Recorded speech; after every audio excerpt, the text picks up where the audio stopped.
Welcome, everyone. Come on in. Good to see you. Glad you're here. Welcome. We're going to give just a few minutes for everybody to start trickling in. Super excited to spend some time with you today. Would love to hear more about you. So in the chat box, just put in where you're joining us from and what's your favorite TED Talk. Want to just start getting to know everyone before we jump into this webinar, or what I've decided to call the TEDx mini masterclass. I had a nice ring to it, so why not? North Carolina. And Philip says, how to read a book a day. That's your favorite talk. I like that. Lucy's coming in from Australia. That's super cool. Welcome, Lucy. All right, we'll give a few more minutes. Oh, Crystal's here. Hey, Crystal. Crystal and I are LinkedIn friends. She is calling in from Rochester, New York, and Extreme Ownership. I don't know if I've seen that TED Talk, but I definitely read that book. Is it the same guy? There's so many talks out there. Yinka is joining us. The Danger of a Single Story. Definitely have watched that one. That one's amazing. Ryan's calling in from Wales. So cool. I used to live in Cardiff. I told you, Ryan. I wouldn't go back, but it was a cool experience. Crystal says, oh yes, by Jocko. That's right. Actually, maybe I've probably seen parts of that TED Talk. Ryan Smith says, Unexpected by Ray Lewis. Ooh, that's a TEDx one. He says, I love hearing athletes speak about how they beat the odds and rise up. Wow. Stephen is joining us. Good night in these COVID times. Is that a talk, or are you signaling something to us? I can't tell, Stephen. All right. This is amazing. I'm loving seeing everyone from all over the world ready to jump in, learn more about writing and landing your first TEDx talk. And so I'm just going to go ahead and roll with it. So I'm in Santa Fe, New Mexico right now, everyone. And I've given a couple of TEDx talks. It's been just completely fulfilling, and I love the TED mission. So I'm going to tell you more about how I did it and how you can do it. And so who's fired up? Who's ready to go? Come on, let me hear you. Let's get this thing going. All right.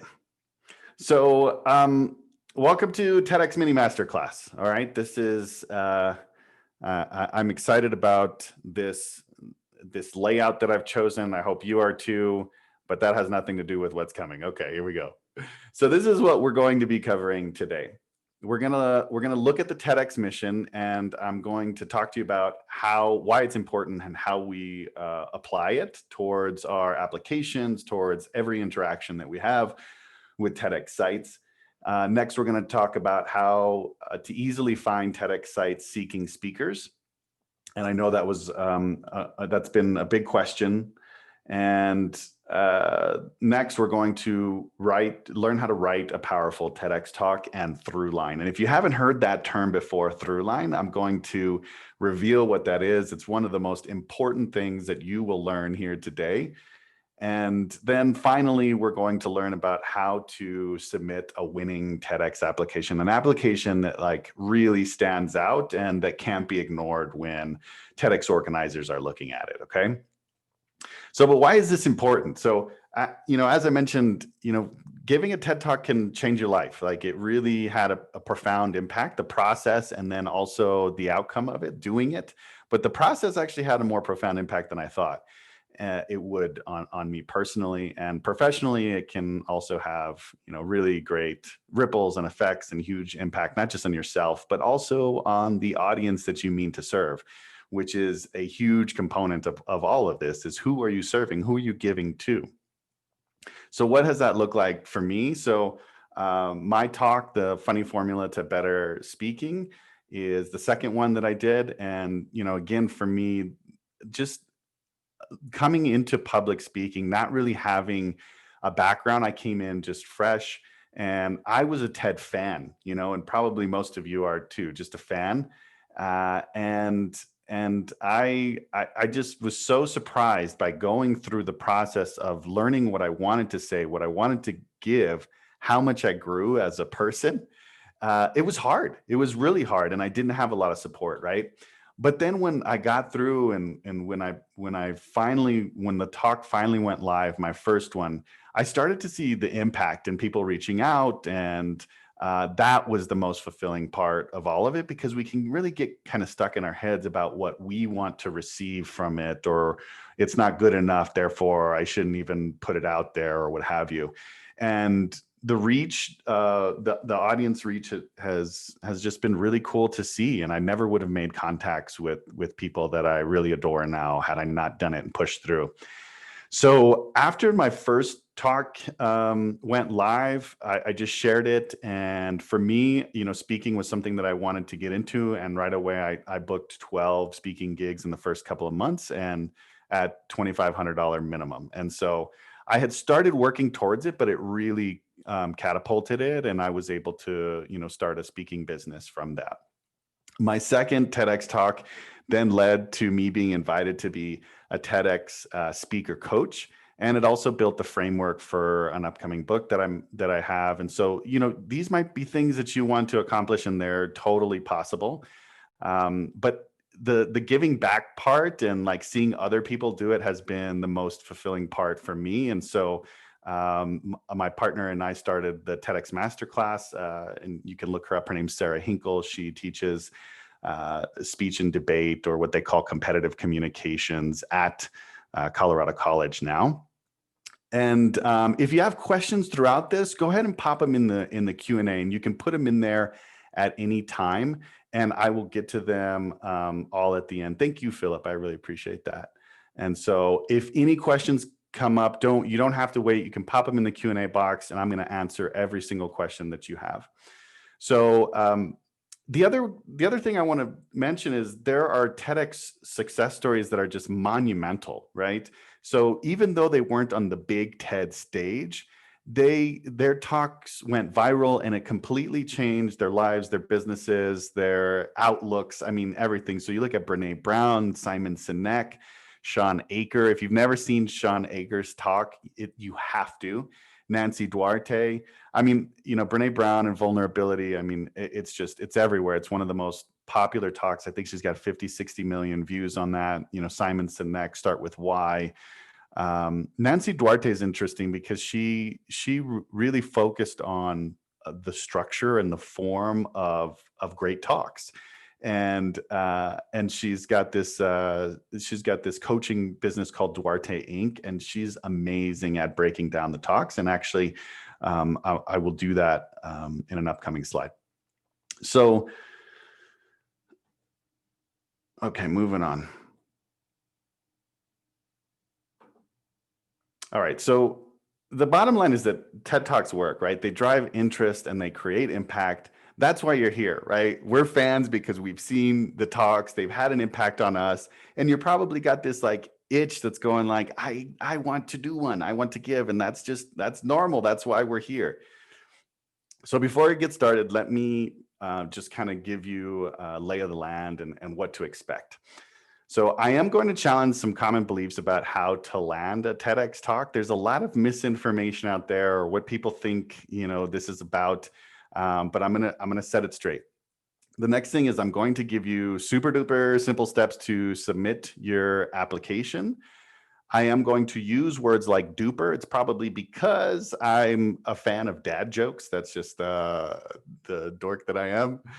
I'm going to help you. This is key. Like, this is what I want for today. I'm going to help you make progress towards landing your TEDx talk. And primarily, we're going to do that at looking at all of the pieces of the puzzle and then seeing how we apply them into our application, right? So a lot of times we'll look at the application and we'll just go and start answering the questions without all the context and information. And that's why most people don't get selected, right?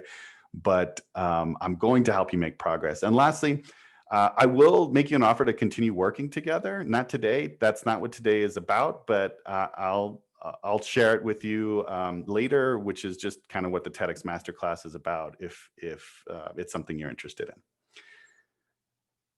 Okay, so the first section is the TED machine.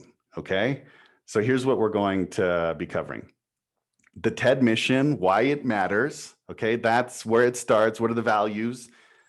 Secondly, how TEDx is different than TED, for better or worse, and there are some major differences. One of the best things about TEDx is that it's meant to be more accessible, right?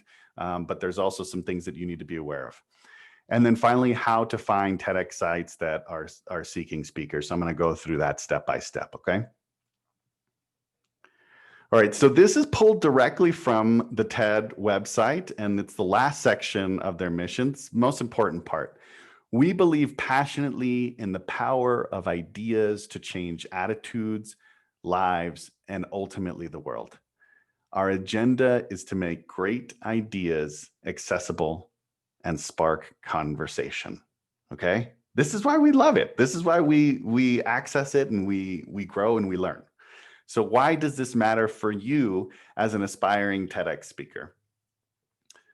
It's all about the audience. It's all about the audience. And you have to know your audience. And I know this sounds really basic, but again, if your goal is to land one of these talks, you have to know who your audience is and what you are giving, right? So, looking at this and what TED is about, if you don't have a sense of this when you apply, you're not going to go very far, right? So it's all about your audience. It's all about what you're giving. And then finally, they're all about ideas and the power of ideas. Is your idea worth spreading? Now, I don't want this to be too daunting though either, because a lot of times you'll have this idea and you'll stop right there and you'll just say, well, you know what? That's been done before, or my idea isn't unique, enough. So that's where I stop. What I want you to remember is that it's not the topic, right? So if you were, I don't know, let's say if you were talking about environmental issues, right? So just because people have done talks about environmental issues doesn't mean that your idea isn't worth spreading. And we're going to get into that a little bit further, in identifying what your through line is. But a lot of times people mistake their topic for what their talk is about, or what the point of their talk is about, right? And your through line or your point is what makes your idea worth spreading. Okay, so TED versus TEDx, right? What's the difference? Like, what's going on here? Let's talk about the facts. So TEDx sites, right? When you look at, maybe you have one local to you. There's like, if I'm here in New Mexico, so there could be a TEDx Santa Fe, right? TEDx sites are licensed by Big TED, right? So TED is the organization, the one that runs everything, and those are the big talks that and that you've seen usually come from Big TED. But TEDx sites run independently, so essentially TED licenses the ability to host TEDx events, and that's how they come about. So anyone could apply for a TEDx license, and there's an application process that you go through and all kinds of good stuff like that. And so essentially, TEDx organizers, they're volunteers. They love TED and they just want to do a TED event in their hometown. They want to bring it to people. They've probably got a lot of ideas, and so that's their motivation. Here's what else you should know. Majority of TEDx sites only hold one event. So this is probably the nature of the fact that TEDx organizers, they not don't always know what they're doing. They just know that they love it and then they want to give, and then they jump in, and whew, it's a lot of work.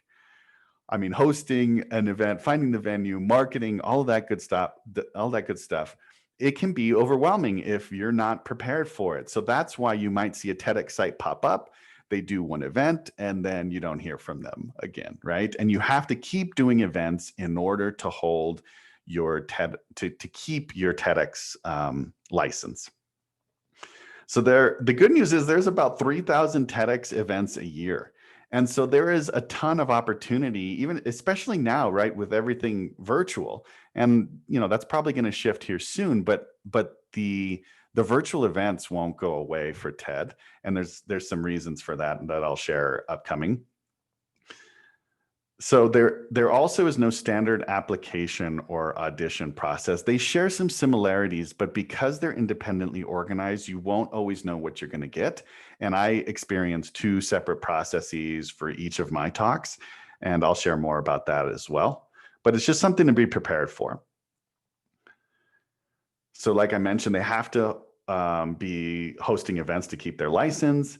And TED just released a new studio license. So what this means is if you already have a TEDx license, you can now apply for a studio one that allows you more freedom in how you record and then post and still be able to put kind of the TED name on it. And so the studio license doesn't require an audience, doesn't require a full event. And I know for some of you, you might think, oh, well, that doesn't sound like the thing I want. But actually, it gives you the opportunity to get the content and the talk perfect. And there's editing opportunities, and there's the location could be anywhere. I mean, it is really cool that this is happening. Okay, so why does that matter? So what you need to keep in mind is that TEDx organizers are not full-time and often not experienced, okay? So you have to be patient and kind as you go through this process. Try to make their jobs easier, not harder, right? These are simple things. Follow directions. Don't blow up their inbox. And I know that might sound silly, but I can't tell you. So I've been a part of a TEDx selection committee and to see kind of what comes through. And there are folks that will find the organizers on LinkedIn or social media. And a lot of times organizers do not tell people that they're organizers because they want to avoid that. But what I can say unequivocally is it's not going to help.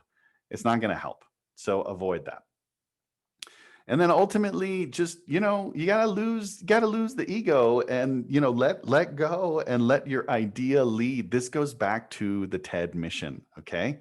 So what are they all about? They're about your idea. They're about giving. And so lead with that. Okay.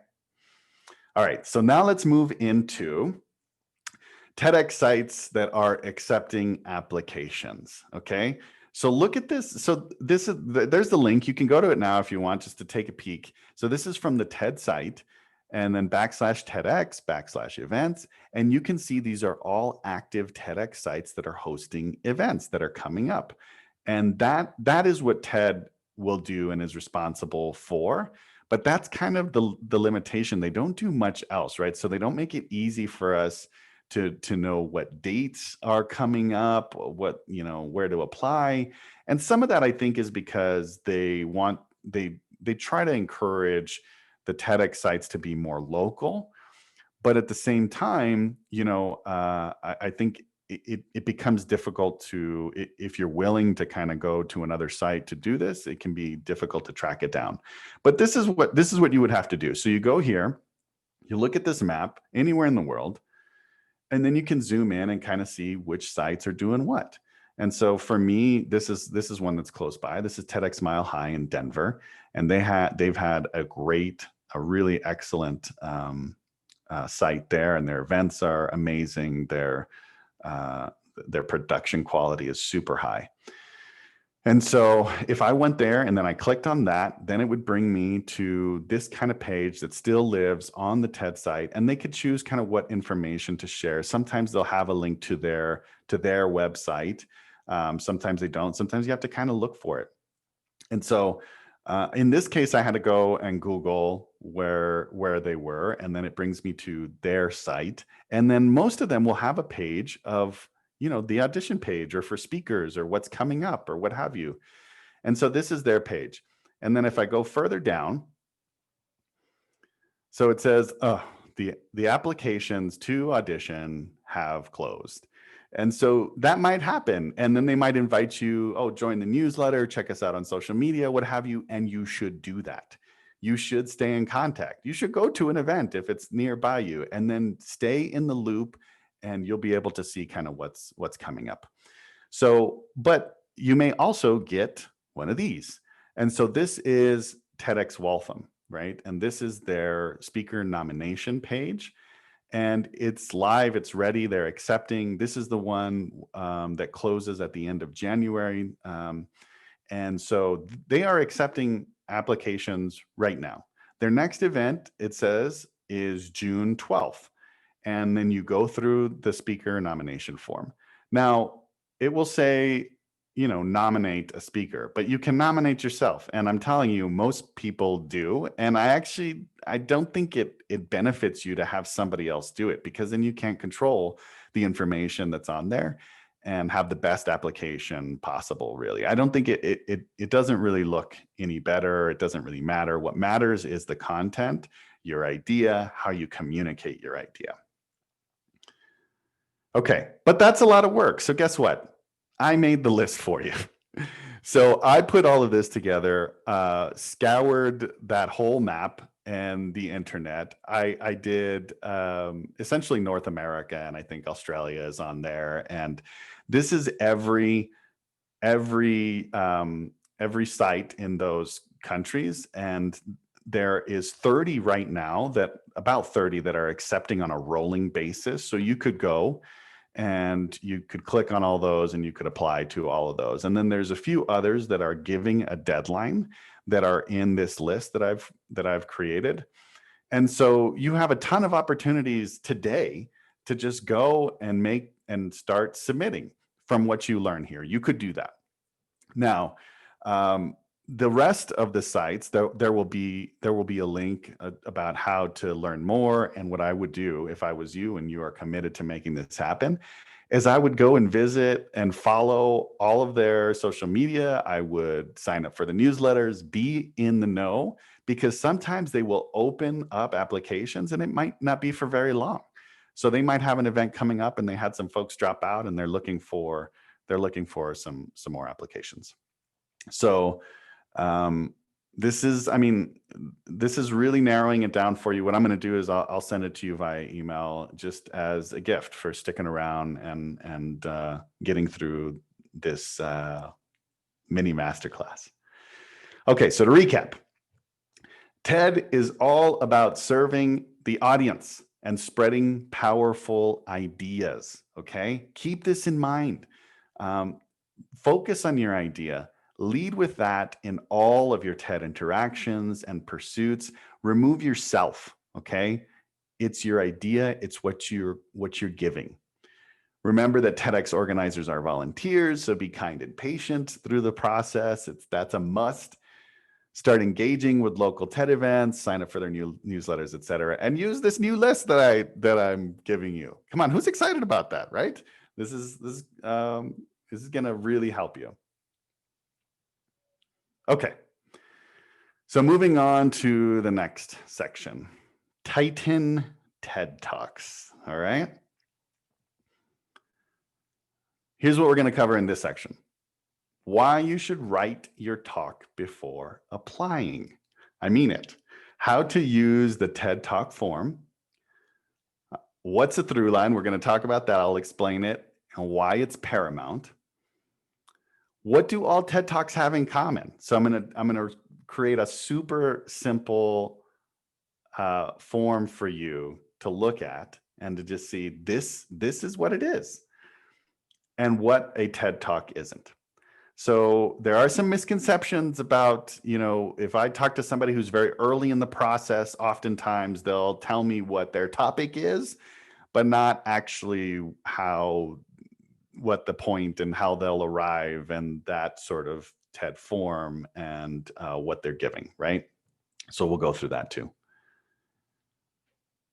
Okay, so write your TED Talk first. No, really, do this. So the reasons to write your talk before applying, even if it's just a draft, it doesn't have to be perfect, okay? But this is a must. You getting selected is based on how well you communicate your talk and idea, okay? So going through the process of writing it is necessary. Your idea is likely going to change through the course of writing it. You're going to discover some things. You're going to have some aha moments in your research and in your writing. If you get selected, and you don't have it really ready to go. Let's say you got selected just based on you submitted the form, you had an idea, they liked it, and then they say, oh, by the way, it needs to be ready in a month. And that's happened to people I know. Well, you may not be okay with that, right? And so you want to be ready, you want to be prepared for that day.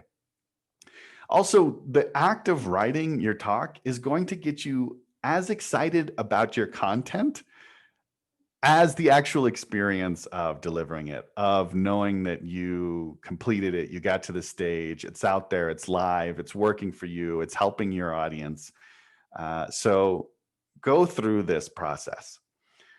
I think, write it and they will come. I happen to believe in the power of momentum, right? And so you don't have to wait for somebody to say yes to make progress on getting to the TEDx stage, right? And so that momentum, I don't know, call it, you will manifest the day that you will make it to the stage. Make progress, give yourself momentum, and it will happen for you. Okay, so the TED Talk form. So this was one of the most powerful. When I got my first talk, I got a speaking coach.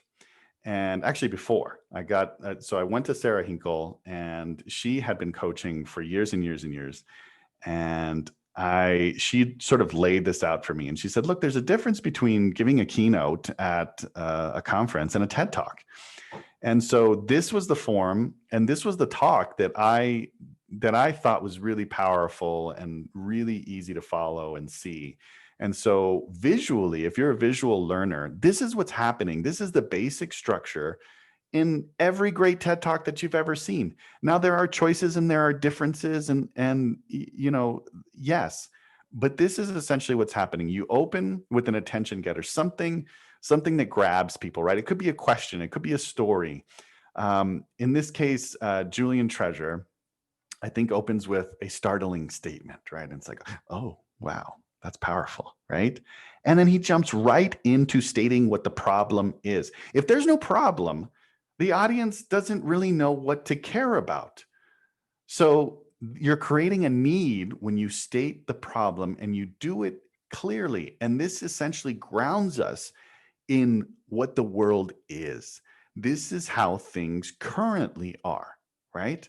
And then we move into the body and we build up the examples of the problem. And, it essentially raises the stakes. What's at stake here?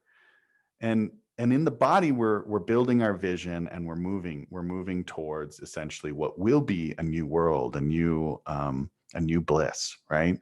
But in the body, we give more examples of the solution to the problem, what could be, right? And then we essentially, we summarize and we kind of tell them what we told them. In the conclusion, this is really the new world, what could be, the new bliss. And oftentimes you'll see a call to action, and that's kind of the quintessential TED Talk. It's like, now here's what you got to go do to change the world, right? There are other ways to close, and you can make different choices there.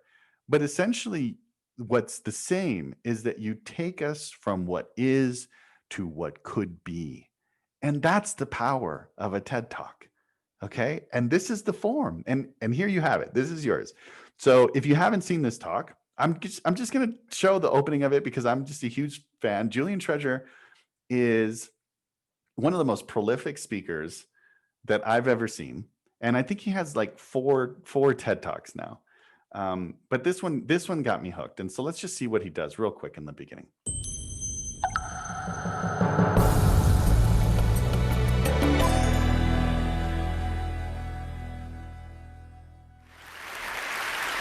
Can you all hear that okay?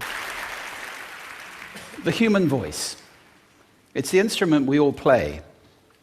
It's the most powerful sound in the world, probably. It's the only one that can start a war or say, I love you. And yet many people have... The human voice. It's the only sound that can say, I love you, or start a war. Boom. That's like, man, that grabs you. It's powerful. And he just jumps right into it. There's no explanation. We're right in the middle of it. Oops. The human voice. It's the instrument we all play. It's the most powerful sound in the world, probably. It's the only one that can start a war or say, I love you. And yet many people have the experience that when they speak, people don't listen to them. And yet, many people have the experience that when they speak, people don't listen to them. There's the problem. So he moves directly into that opener of a startling statement to what the problem is. Now we care and we can relate, right? So he builds common ground and it's just like, boom, he hits it. We care. We automatically care.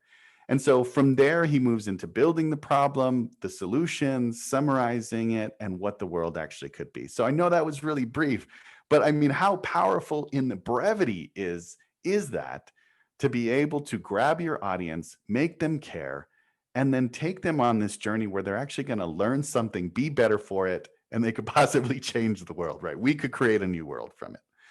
So, okay, let's next slide. Okay. So what's a through line? So we need to have a really strong understanding of this because it will make all the difference in whether or not you're selected to be a TEDx speaker. So this is directly from Chris Anderson, head of TED. If you haven't read his book, I have it there, TED Talks. And so this is what he says. There's a helpful word used to analyze plays, movies, and novels. It applies to talks too. It is through line, the connecting theme that ties together each narrative element. Every talk should have one. So what is it? So essentially, it's the point of your talk. It's your thesis. So every example or every story that you tell leads back to what your through line is, what your thesis is. So sometimes it will be stated clearly in the talk. You'll be able to hear the speaker say it and you'll be like, okay, there, I identified it. Sometimes not. Sometimes you arrive at it with them not actually having to say it. So through line is essentially what you want your audience to leave with, to leave with having an unambiguous understanding of. Okay, so for, and if you've never gone through this process before, it can be a little challenging, right? So I had a conversation with somebody recently. I was like, what is your talk about? And the answer I got was, well, I want to educate people about X. And well, that's a topic. That's not what your talk is about. What your talk is about is what you want them to take away from it, what your point is, right? So let's expand a little further. So why is this important? So again, this is going to get you selected.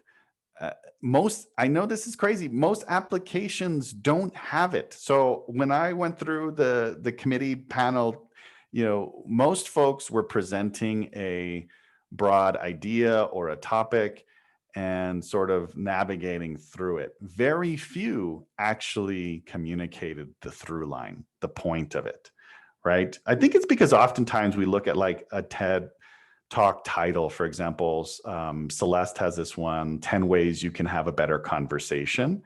And you don't know what the problem is and what the solution is and what the through line is from that talk. But oftentimes that's the first takeaway is like, oh, well, there's a book called this or there's a talk called this. Therefore, I want to do something like that.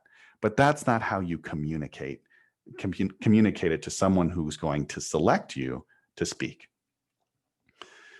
So it's going to guide your talk. It's going to make it enjoyable and impactful. It's going to hold our attention, right? So here's a couple of examples. And hopefully, if you've seen these talks, you'll know right away. Vulnerability should be treasured, not hidden from, right? So everybody knows who that is. Brene Brown, right? So that is Brene. Vulnerability should be treasured, not hidden from. But you'll notice it doesn't say, I want to talk about vulnerability, right? No, vulnerability should be treasured, not hidden from. So this is the point. This is what I want you to take away. Next one, more choice actually makes us less happy.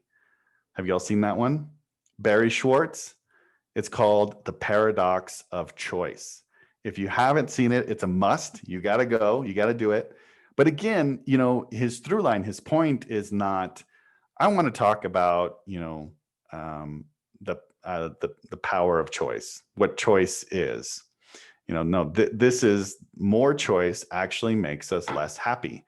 And what's interesting about this is it's sort of breaking down a preconceived notion, right? And one of the best ways to grab folks is to tell them what they think they know is incorrect, or there's a pattern that you're following that should be broken.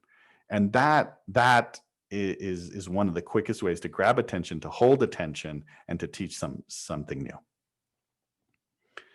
Okay, so all TED Talks have these essential components. Most. So there's the emotional component, and that doesn't mean that you have to make people cry. There's just a pool of something that makes us care, that is a part of the emotional The second is there's an element of novelty, that is novel in some way. Now, you can make an argument that nothing is completely unique, right? That there is sort of, shared knowledge and shared ideas, and we come across things that are truths. But I think that what you want to ask yourself is, why am I the only person that can tell it this way, right? What is my experience? Or is there a new way to kind of package it and communicate it? And that is the novel element. And the last part is memorable, right? So if you have a favorite TED Talk, there is a reason why it's your favorite. There are tools that were used that intentionally caused you to take something away from it. So I think it's possible to have 2 out of the 3 and still have a good TED Talk, right? But if you only have one of these or none of these, then it's not a talk yet. It's not something that's worth sharing. It's not an idea right now that's ready. And so I just want you to be aware that these components are necessary for that huge impact, for that viral talk. Okay. A TED Talk is not a lecture, a motivational speech, or a personal story. And I know this can be a bit confusing, right? Because we've heard powerful talks before, like a graduation speaker, for example, could be really motivational and it really has an impact on us. But that's not the same thing as a TED Talk. And there are so many applications that come through that essentially just say, I lived through this and I want to inspire people. And that's fine. That is great. There's a lot of great talks that have that component, but it's not the whole talk, right? So we have to take folks from what is to what could be. And so a motivational speech doesn't always do that. A lecture doesn't do that. A lecture just tells you, here's the information that you need. A personal story might have the emotional, but it may not have that novel or memorable component, right? So sometimes personal stories, and there are stages for personal stories, right? There's like the moth and other sort of genres that play more into that. But just remember that, again, this is all about your application. This is about landing the talk. That if an organizer or curator is looking at it and they think, oh, this is more of one of these, lecture, motivational speech, or personal story, it doesn't yet align with what a TED Talk is. Okay, so let's recap this section. Write your talk before you apply. It will help you communicate it clearly. I mean, it's just huge. And if you really want this, it's going to be exciting once you start digging in and creating content and doing the research and moving through that process. TED Talks have a structure. So that template that I showed you, essentially moving from what is to what could be, is the structure of great talks. And TED Talks have these components, right? You open strong, you state the problem, you develop the problem, right? You raise the stakes, essentially. You give solutions, and then you move into what could be, which is either a call to action or something else to close that essentially creates a new world for us. Having your through line will put you head and shoulders above the competition. All right. I'm just going to tell you that. And it's the simplest, easiest thing that you could possibly do is just knowing that you have to have that through line, that it's the most important thing, that's what people are looking for. They may not even know they're looking for it, right? TEDx organizers, they might be new, but they know something that grabs them and that's powerful and that's clearly communicated when they see it. We all do. So again, great talks have the emotional, the novel, and the memorable. TED Talks are not motivational speeches, simply personal stories or lectures. They may have components, they may have personal stories within them, but that's not the fullness of the talk itself. Okay, next section. Wow-worthy application. So now we're really getting into it. Okay, so this is, if you got your pen and your paper and you're a good student, this is the good stuff. Okay. So here's what we're going to cover in this section: how to complete winning TEDx application forms, how to record the right submission video, and then some pro tips about the application itself. Okay. So the best place to start with the application is the actual TED application form. So Big TED, believe it or not, they let people nominate or apply themselves. Now, do they actually, select from this? I don't know, probably not. There's such huge names that are going through TED and these events that happen. They're typically reaching out to people based on the theme that they have for that particular event. They're typically reaching out to people. I think that sure, people could be nominated and they could be big names and that might happen. But I also think that, they are seeking people at this point and inviting people. So in this form though, it essentially starts with, hey, who are you? What are you about? And then it goes into these questions. Please share a brief biography that includes information about this potential future TED speaker's connection to their topic, right? So the biography, you'll see that. We'll go through a TEDx application, which is the one I want you to really look at. But that's going to be a common question. What is the unique idea that they want to share in a TED Talk? A few sentences, please describe. And then in one sentence, what is the key takeaway you want the audience to know or feel after hearing this talk? And then it asks, kind of what category this would fall into. And on the bottom, they want to know, hey, is this person terrified of public speaking, or can they do this thing? And then they ask for links to a video or any other kind of links about this person, and some other informational kind of tidbits. Okay, so that's what TED created. So if you're a TEDx independently organized site, you may use this as your template, right? So it'll be close, but it won't be exact, and there'll be a variation of how folks will ask for auditions. Let's take TEDx Waltham, because again, that's the one that's coming up. And let's go through it together, right? So I started filling it in. My name's Brene Brown. My email is vulnerable. And my phone number is Hala. Okay, anyway. So this is what it asks. It asks you to kind of give the topic area. And then it asks, what's your idea worth spreading? Okay. This is the opportunity for the through line, right? So a lot of times, folks will look at that and then they'll kind of go on a tangent and they'll just sort of talk out what their idea is, but not what the point of their idea is. So this is the moment, right? This is where your work pays off. You are able to clearly communicate what that is. So talk description. So this essentially is a very short version of your talk. This is why you write your talk beforehand, and you're going to use the tools within the TED form to communicate it. So you're going to open and you're going to jump right into, how do you grab someone's attention? How do you introduce, right? You're going to place them right in the middle of your talk, ready to go. And then you walk them through sort of, intro, body, and close, which essentially what's the problem? What are the solutions? How do you arrive? And you're using your through line the whole time to point back to to the point. So brief speaker bio. Now, I know you are probably all amazing people who have a ton of accomplishments, but this moment for this bio should really just support why you're the person to give this talk. Why can only you give this talk? That's what your bio should be about, right?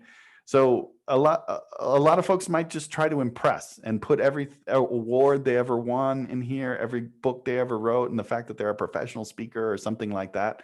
And it actually it doesn't support what they want to see, which is this sort of consistent person who is the right person to give the talk, who can give the talk, who wants to have an impact on their audience. Okay. So the next part of this is to share a link to a short video of you or the nominee briefly speak. Okay. So describing your idea, and then it says you can share other links too if you want to. Here's my recommendation, because this is the first part of the application process. So a lot of them will say only, share, only up to 3 minutes or something like that, 1 minute, and they will tell you. This one kind of leaves it open, but it should be short. And you should create it for this sole purpose. I would not just post a link of you giving a talk somewhere that's 20 minutes long, or you doing a stand-up comedy show or something like that. This is about you directly speaking to them as conversationally as possible and just explaining, going through the talk. And essentially that talk description is part of how you're going to communicate it. It's like the tiniest, miniest version of your talk.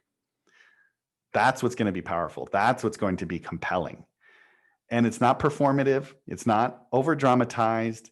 It is, how would you speak on stage? That's essentially what you're doing here. As a TED speaker, how would you speak on stage? Okay. And so you would record that and then give them the YouTube link, and you don't have to go through great production. It could be on your phone. As long as the lighting is good and the audio is good, you are set. I actually wouldn't go through a great production.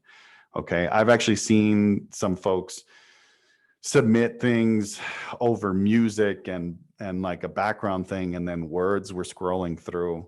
No, what we need to see is who's talking and whether they're going to be a good fit. And as an audience member, am I compelled, right? So the last one here is they're asking for your connection to Waltham. Part of this, again, when we go back to mission and the origination of like how, TEDx, these independent sites were birthed, essentially, this is about community. And so they want to know that it's not just about you wanting to do a talk for the sake of wanting to do a talk, but also what is your connection, to us? And not all of them ask this, but Waltham does. And so if you have no connection to the city, like personally, that's okay. You can still apply, but you want to tell them that you know something about them. What is the theme coming up that you're connected to? Is there something about your talk that would potentially transform their city or have a connection to their city? Make that intentional connection. Okay, good. So the video itself, right? So this is Mallory. Mallory went through the TEDx Masterclass, and she recently landed her first TEDx talk at TEDx Colorado Springs. This is her application video, or this is the first draft, essentially. And so let's just see how she does.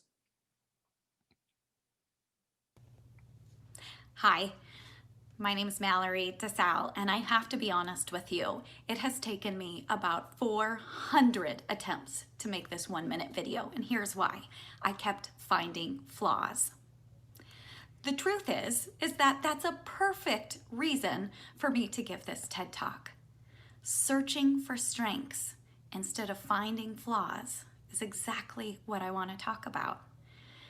In 2019, I invited 25 people to go out with the sole purpose of searching for strengths in others. And what happened after that was pretty miraculous.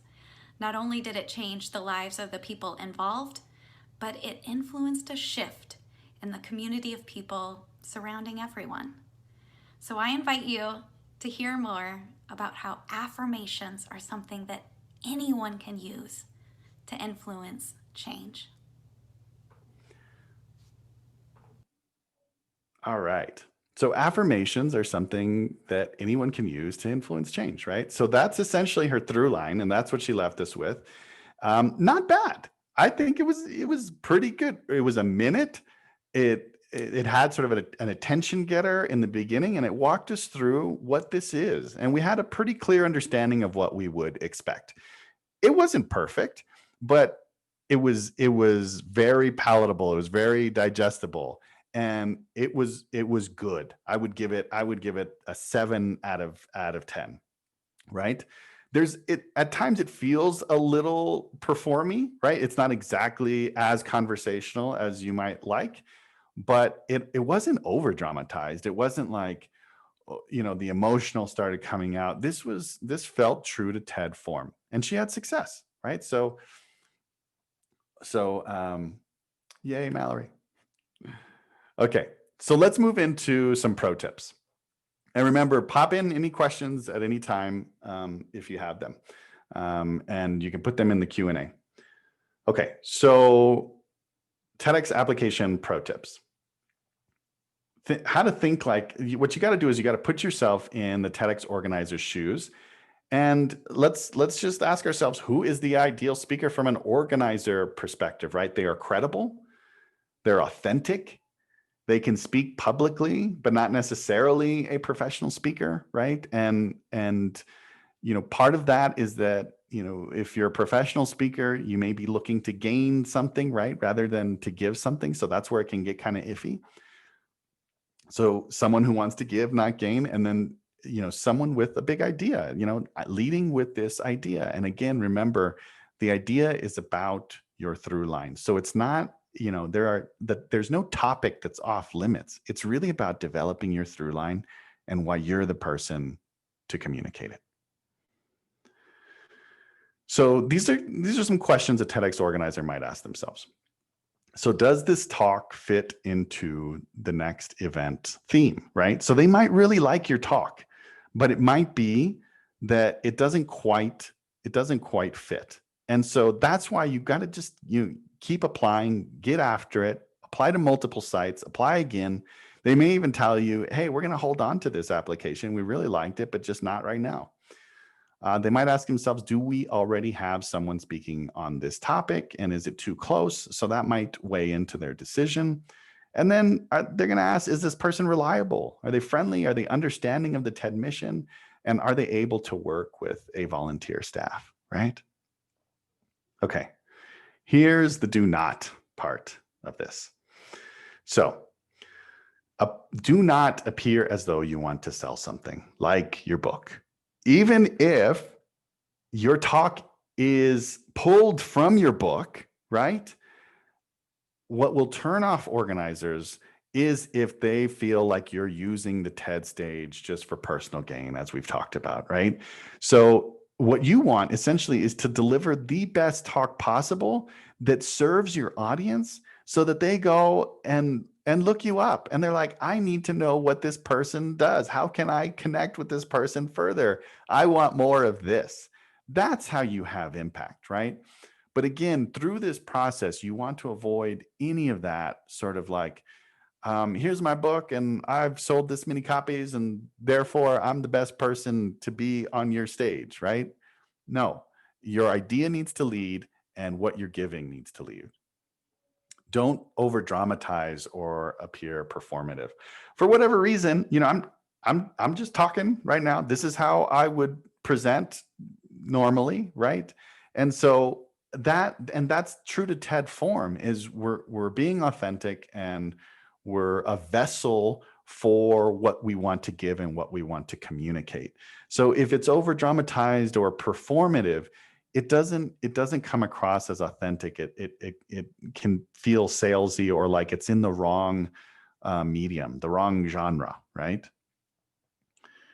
Do not pester the organizers. Just sort of follow the directions that are there. And this, again, this is, the quintessential sort of eager person is someone who is, finding the organizer to try and have some influence about whether they're selected, and then proving why they're a great speaker. And here's the book, here's the coaching, here's the thing, right?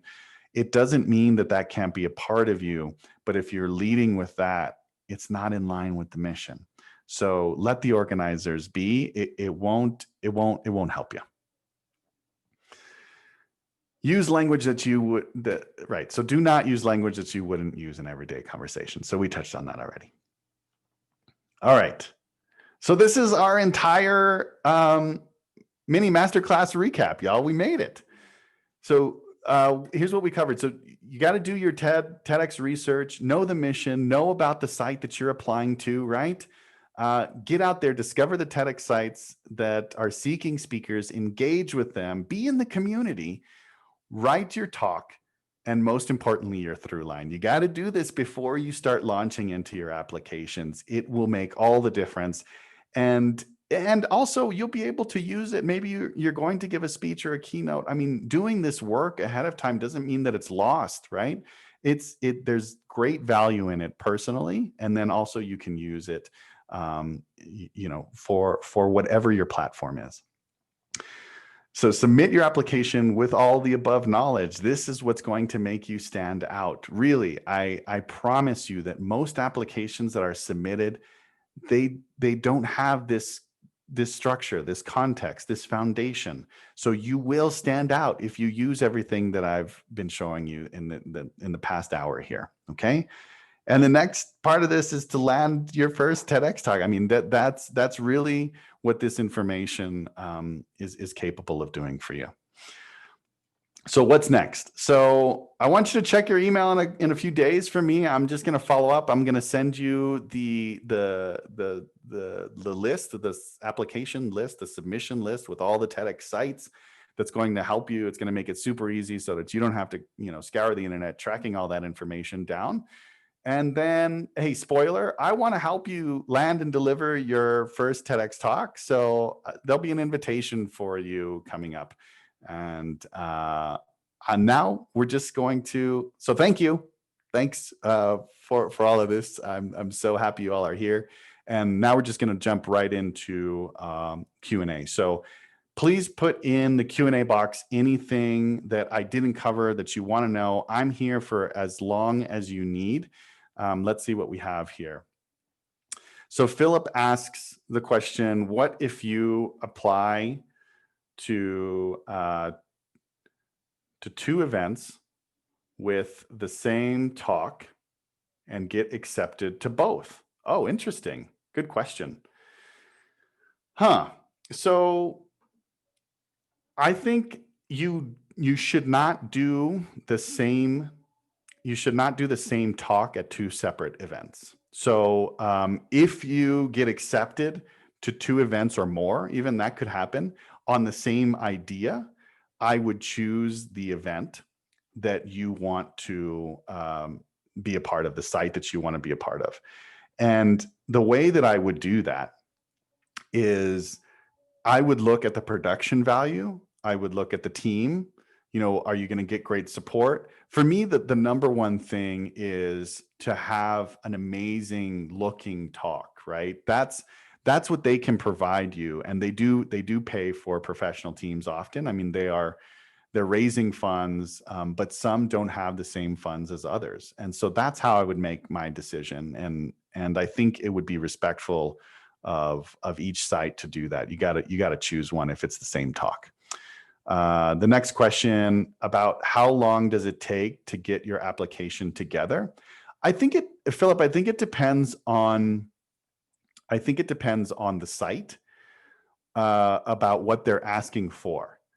But if you've written your talk and you know your through line, you're ready. I mean, you're ready to jump in there and start giving it a go. What I would do is I would go through the whole application, copy all the questions, work on it on the side, get that video crisp and ready to go, and then start applying. And what you're going to find is because there are so many, because there are similarities, you're going to start using the same content essentially. So once you have that ready to go, then you'll be able to really start applying to multiple and just using that same content. So Steven says 3-minute audition, and how long is the actual talk? Okay. So again, each TEDx site is going to be different. So they may ask for a 3-minute audition video, or just kind of talk to us, tell us about your talk. But then you might make it to the next round. And that's what happened to me on my first talk. There was like 3 different rounds. And so I did, I think, a 3-minute and then maybe like a 7 to 8-minute version. At another audition, I auditioned in person and they gave me 6 minutes to kind of go through it. And so this is what I've seen. This is the range that I've seen. The length of the actual talk is that it can't be more than 20 minutes. That's the TED format. And that's essentially how long we can hold attention and still teach something, right? So if you saw somebody give a keynote speech and it went over 20 minutes, you'd be like, okay, where's my dessert? So that's kind of why it's there. But sometimes they will tell you that it has to be shorter. Sometimes they will just sort of say, hey, our event can only be this long. We have this many speakers. Therefore, your talk needs to be this long and yours can't be longer than this. That happens. But I wouldn't be afraid of brevity. Like, there are amazing, amazing talks that are 3 or 4 minutes. If you've never seen Derek Sivers' talk on how to start a movement, go watch that immediately. It stayed with me forever, and it's literally 3 minutes long. Okay. Next question, Murasan. Are the organizers choosing the talks based on noticeable experience of the speakers? So being younger, could you be at a disadvantage for delivering the idea? Good question.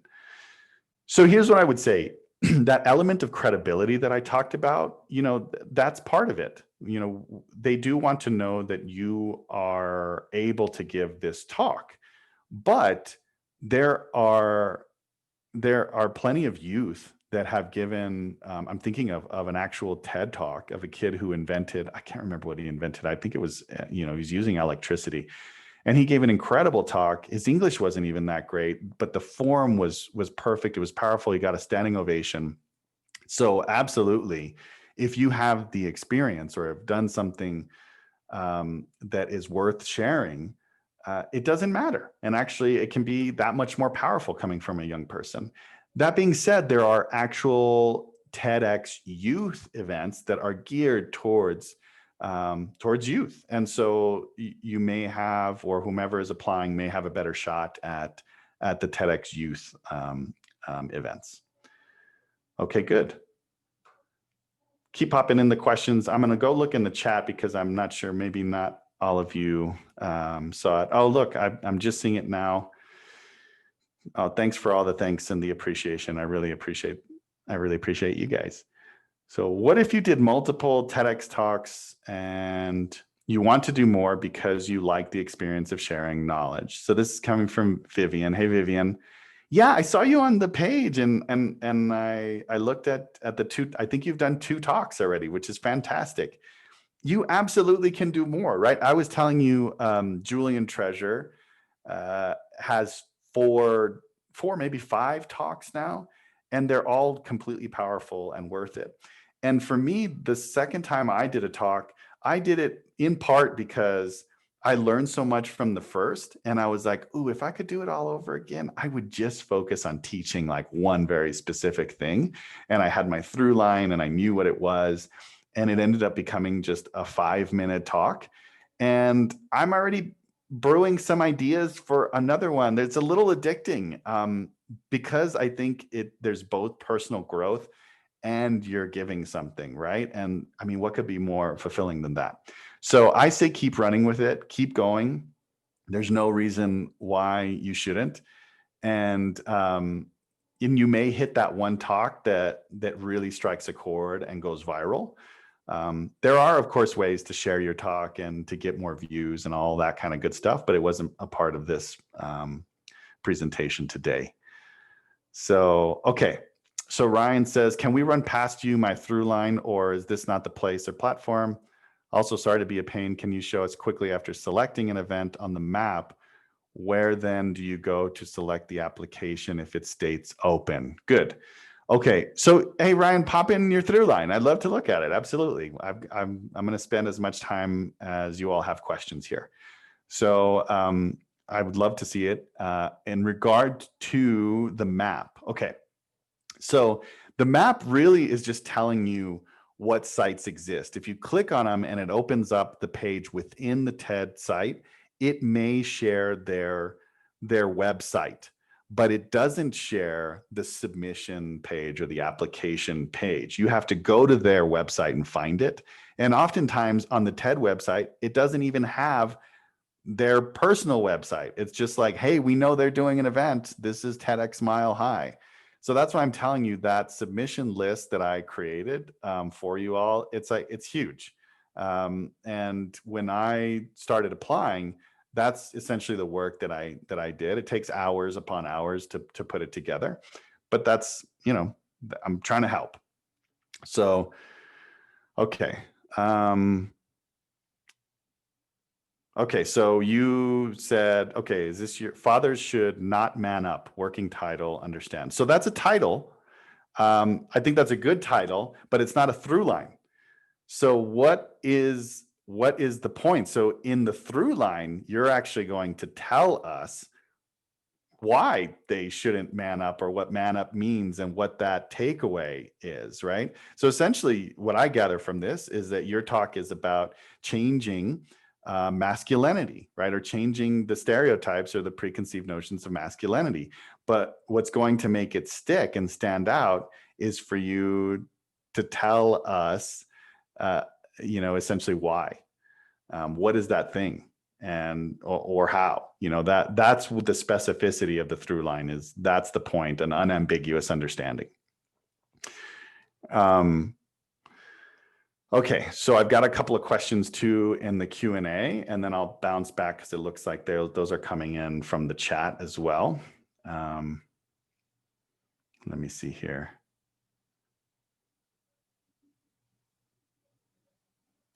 Do you know on average how many people submit applications? So Philip, it varies. The one that I was a part of, there was over 100 applications when I was sitting on that selection panel.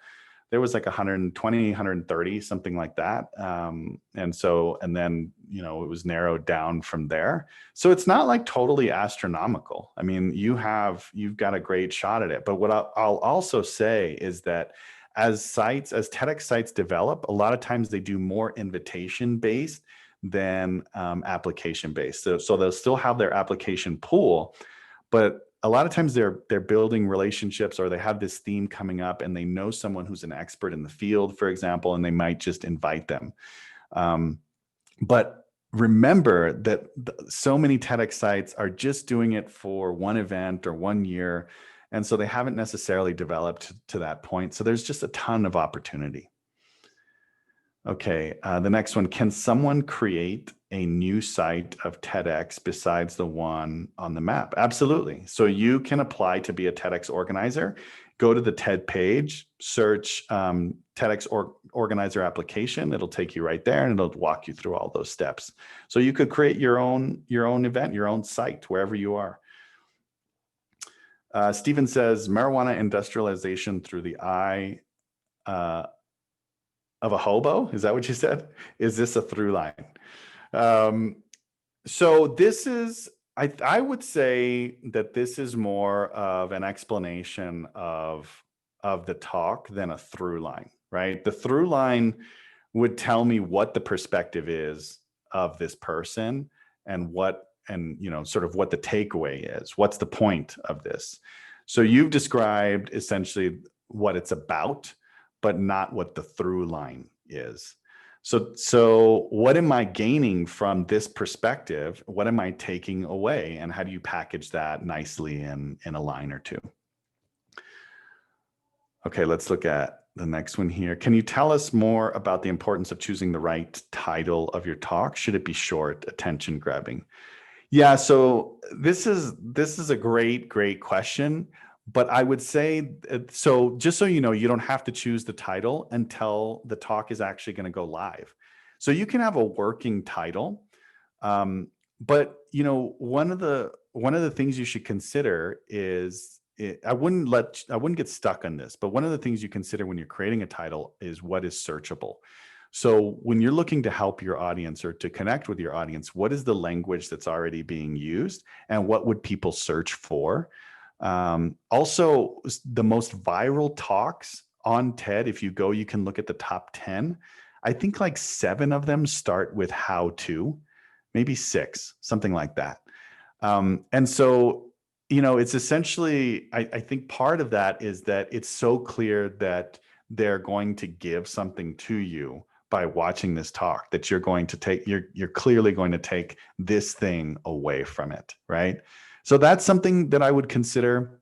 But also, something I mentioned in the presentation is that if you can somehow break a pattern in thinking, and if you can do that in the title, that inspires curiosity, right? And curiosity makes people find out more.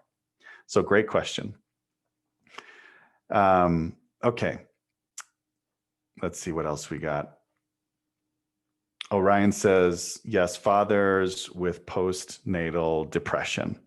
So that's kind of more giving more insight into your talk. So I would say, if you're searching for that through line, Ryan, I would say, your goal, maybe start from what the audience is going to be taking away and what you want them to do after they hear your talk. So is it that you want them to support men, right? With postnatal depression, and you're going to teach them how they do that? Well, the through line essentially is carrying us through what that takeaway is. So think of Brené's again. Vulnerability should be treasured, not hidden from, right? So yours similarly could be something like, men with postnatal depression should be supported, not ostracized, or made to feel like that's not a thing or real. And that could be what carries you through. That could be your through line. Vivian says, what if you want to help others become TEDx speakers pro bono? How do you start doing so? Well, I would say you can volunteer at a TEDx site. And so there's a team that essentially helps through every part of the process. The curator usually deals with the speakers, and then you have an event organizer, depending on how big the team is. If there's a site, I would contact them and say, hey, I really want to help. I really want to help through this process. And I especially like working with speakers. So that might be something that you do. So for me, I volunteer as I was invited, but I'm essentially a TEDx speaker coach.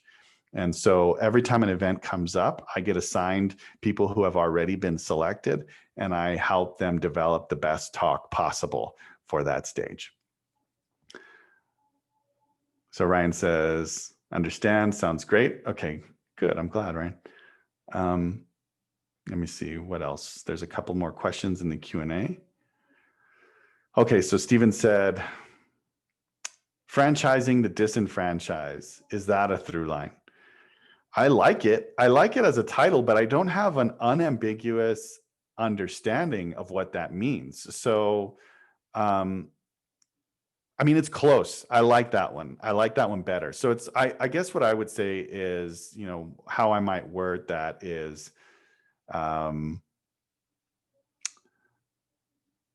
giving power to the disenfranchised through you can empower the disenfranchised by, and then fill in the blank. That's a through line, right? So that's telling me what I'm doing and how, and essentially how I'm going to arrive. But you're real close. I like that one. Does what you wear, so Toya says, does what you wear matter? Is there a standard dress code for the TEDx stage? Great question. So yeah, this comes up, and in my first talk, they actually had a volunteer person who was just focusing on wardrobe, and then they had makeup, and so it was a really nice and robust team. And what's important here, and what I've learned, there isn't standard, but what it should do is not distract from your talk, right? But it should also be in alignment with who you are authentically. So, for example, if Stephen was talking about, I don't know, something that really had to do with, disenfranchising franchising the disenfranchised, right? I don't know that we would want to see him in a three-piece suit, right? How connected would he be to the audience that he means to serve? Now, I could be wrong. There could be a part of that talk that would make that make sense.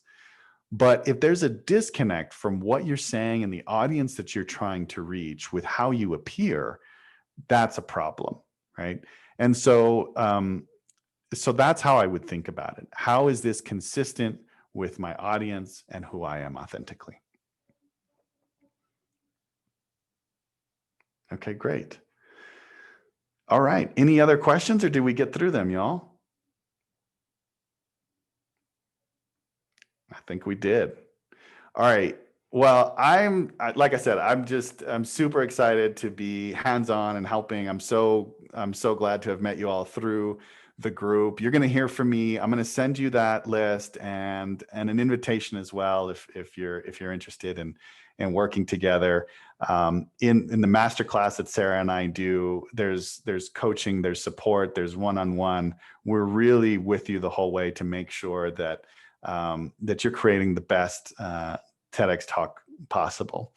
And so y'all have an amazing day, and we'll see you in the group.